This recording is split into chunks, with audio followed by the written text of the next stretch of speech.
Hello, my name is Ilona, and in this video in the series Shadowwork, I'd like to talk about a few questions I actually asked yesterday on my Facebook page if people would send me some questions for Shadowwork, something I could look at, some themes or just something I could talk about.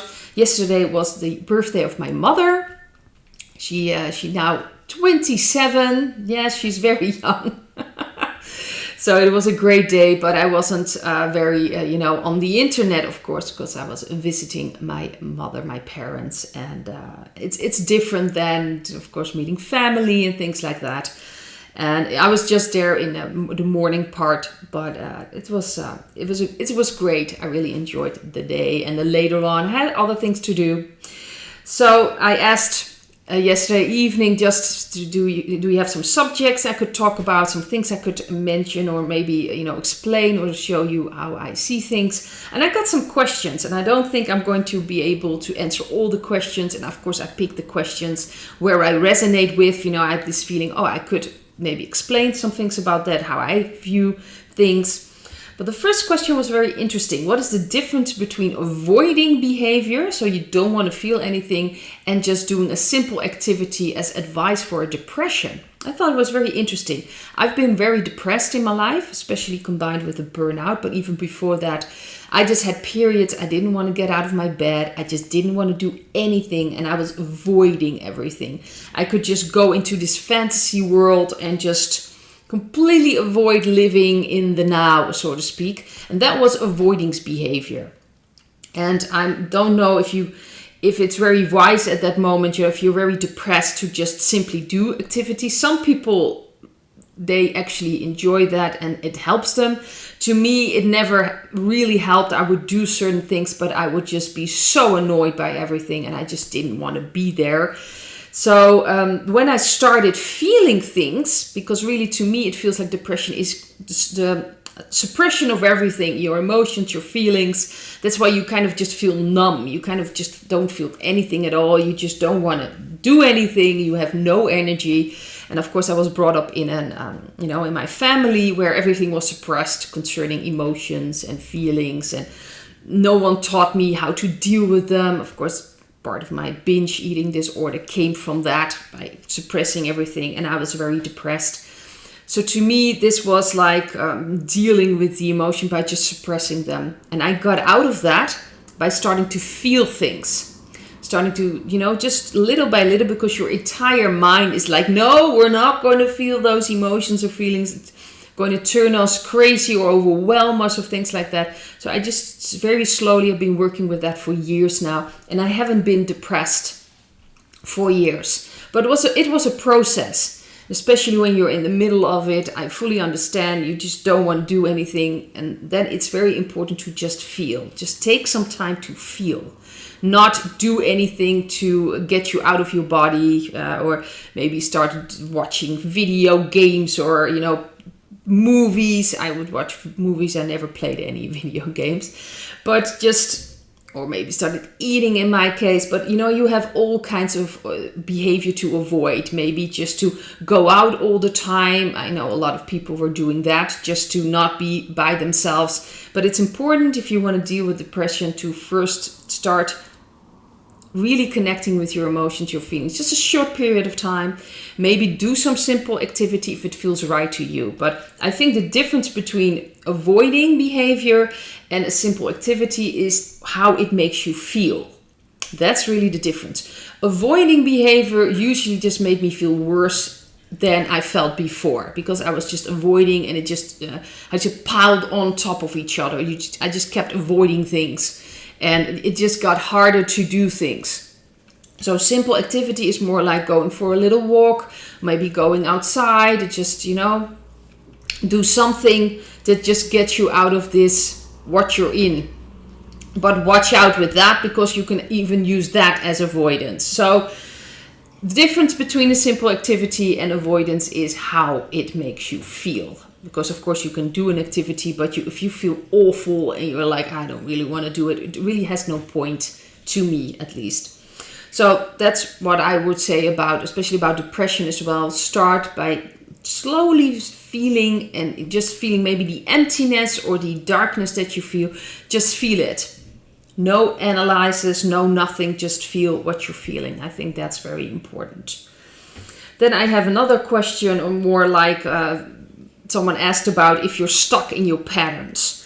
And it kind of, there were more questions that connected with that, like what if it doesn't work, shadow work, if you just don't know how to deal with it and you just don't see things. So this is, to me, I just want to talk about that. If you're stuck in patterns, then it's very difficult to really get out of that. And some people want to remain stuck in their patterns. That's just the way it is. There was something interesting as well. Someone mentioned like, well, sometimes people get stuck in something from the past, but ultimately they will evolve. They will grow out of it. And that doesn't mean they're immediately victims. I completely agree with that. Sometimes you go through things. The past few months, years, things that I thought I dealt with come up once in a while. And it just means I can go deeper and further. And yes, that's not easy.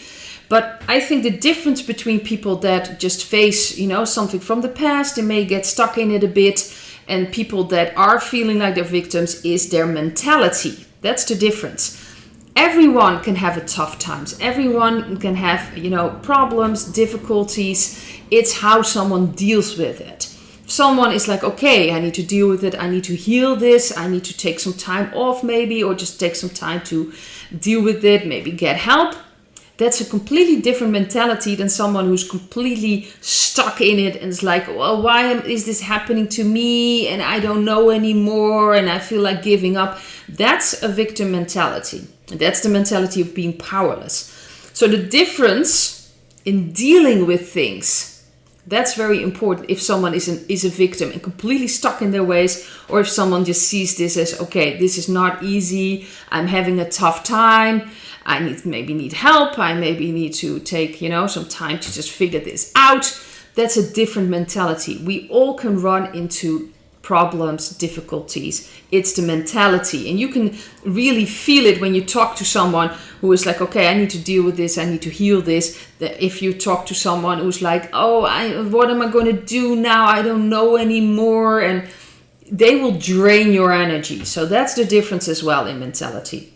But it's true. We all can go through tough times, and then it's important that people support you and you support yourself, but it's the mentality that makes the difference. But if you are stuck and you can't get out, but you do understand there's something you're not seeing, we all have our blind spots, I have my blind spots as well, then it's important to get some help or to ask someone to, help out and just talk to someone. I've noticed for me writing down things helps because it gives me like this oversight.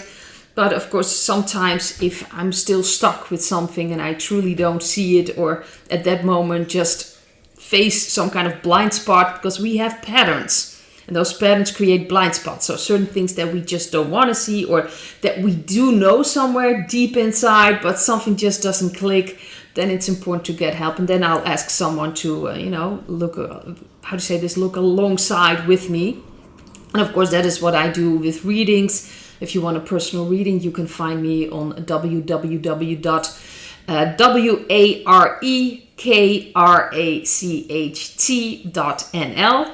www.warekracht.nl. It's Dutch, but it's also English in there as well. So I have Dutch and I have an English translation. Or you can send me a mail, warekracht, dus warekracht, at protonmail.com. That's protonmail.com. So you can find me there, and I also, of course, do readings in English. There's no problem at all. So I look along, I give people my insights. I get to the point quite fast or easily, because that's what I do. That's what I enjoy doing. And to me, it's very easy to do that for someone else, obviously, because I'm not in that pattern. I can just look at it in an objective way, so to speak. But of course, if it's my own thing that I'm dealing with, my own patterns, that's a little different, because then I'm involved. And then, of course, sometimes you need someone who can just look from a distance and help you along. So And of course, you have to look at what help you need. Sometimes you need other therapy, maybe more body, like with your body, working with your body, or maybe you need like with arts, you can do drawings, painting, intuitive painting. That's a wonderful way to, to get things moving again, get your energy moving again, and working with what's, deep down inside. There are many things you can do. So always, if you seek help, see if it fits right with you, if it feels right with you. That's very important, because if you're working with someone, you have to, be able to open up and to really truly trust the person you're working with. So that's with if it doesn't work out with shadow work. There was also something interesting mentioned, like sometimes you feel like this resistance and it's not working out what's happening, and then later on everything kind of flows. Well, it's very possible that when you feel this, you're stuck with something, you're working with it, and it's not moving, it's possible that it's not the time yet, that you still have to feel through other things. It's also possible that you just want to have too much control and it's time to just let go. Because usually when you've really done everything you could, then just take this control and just let it flow. Just surrender to it. That's also part of it, especially for someone like me who's very used to being in my head and trying to control everything. Especially surrendering is not the easiest thing to do. To just feel and let it be. And then things will get moving again. So it's possibility that you're kind of stuck in there, you're in between, you're kind of holding on too much to it. But it could have multiple, how do you say this? There are multiple things that could be the problem at that moment. Or like I said, it's maybe not the timing, which means it's best to just let go. Maybe you're in the way, you're trying to control everything. Maybe there's something you still need to heal first before things can get moving. It can be all kinds of things. So if you really are stuck in a situation, like I've mentioned before, you've done everything to, your knowledge, and that feels right to you, then maybe it's also just to let go. Then things can flow. And it is an ebb and flow thing. So you have to understand that it's sometimes you're kind of stuck in the middle of a very tough thing, and then suddenly things can get moving again. So trust the process in that as well. Just trust the ebb and flow, and that things will get moving again. Let's see. And I'm just going to see where I'm at with the time. I'm probably going to make another video with more questions, but these are the questions I really want to talk about in this video. Very interesting. There was also someone that mentioned like mostly you're taught, especially women, but there are also men that have this pattern, that we're taught to give, and then you're not receiving a lot. Like she actually mentioned this person, like I'm doing a lot of things for people, and then they are like shutting me down, or, they're not in a way grateful, or at least that's what I'm getting. She was using a saying in the Netherlands. That means like something that you get smashed up against your nose. It's like the deksel op de neus krijgen. And it means something like you're helping someone and that person is like pushing you away and not being grateful. So that's not the words she used, but it's the expression she used that actually stands for that. And I think this is very important to understand, because like I've mentioned, a lot of women were taught, or are still being taught to just give, and they're not receiving enough. Usually when you're brought up in a certain family where that is normal, that the children are giving to their parents, because their parents usually are dysfunctional. And that can be in all kinds of ways, but usually emotionally they are not capable of really taking care of their children. So the children get this feeling, if I'm necessary, if I just give a lot to my mother and my father, then I will finally get that love and that recognition. And so it's already starting this pleaser behavior at a very young age. And it can be men and women that have this behavior. Problem is that you start to attract people that take from you, because that's your energy. So deep down inside, you have this conviction that, if I just give enough, I will finally get the love that I want. I will finally get the understanding, or I'm necessary, I'm useful. Can be all kinds of things. But in essence, you're saying, I'm not good enough. You can just take whatever you want, and I don't have to receive anything. So it's very important, if you notice this behavior, especially the pleasing behavior, that you look inside. Do you feel valuable enough? Do you feel like you have the right to receive things? Do you feel like that there should be a balance. So it's very important when you see that this is happening and this is what you're doing, that you try to stop doing that. Well, that probably will be an issue because you're going to get resistance, but look inside what happens if you don't do that. If you don't say yes all the time, if you don't, always be ready for someone else. It will be tough because obviously this is a very old pattern you still carry with you. So if you're going to start doing things, you might feel guilty or horrible, or oh, this person doesn't like me anymore. But because you are a giver, you will draw in takers, and takers will only be there when there's something to take. So if you're not giving them anymore, they will most likely leave your life. And I think that's just perfect actually, because you don't want those people. The more you manage to balance yourself and you see yourself as valuable and that you deserve to receive and be open to receive, not just give but also receive, then you will draw in and attract people that are balanced as well. And there will be a balanced exchange between you in all kinds of ways, like contacts, friendships, maybe colleagues. It will be more balanced. It won't be a case that you're just only giving. But it's very important to feel through that and to look at and see that pattern. So I actually wanted to end with this. I hope to see you in another video. Bye.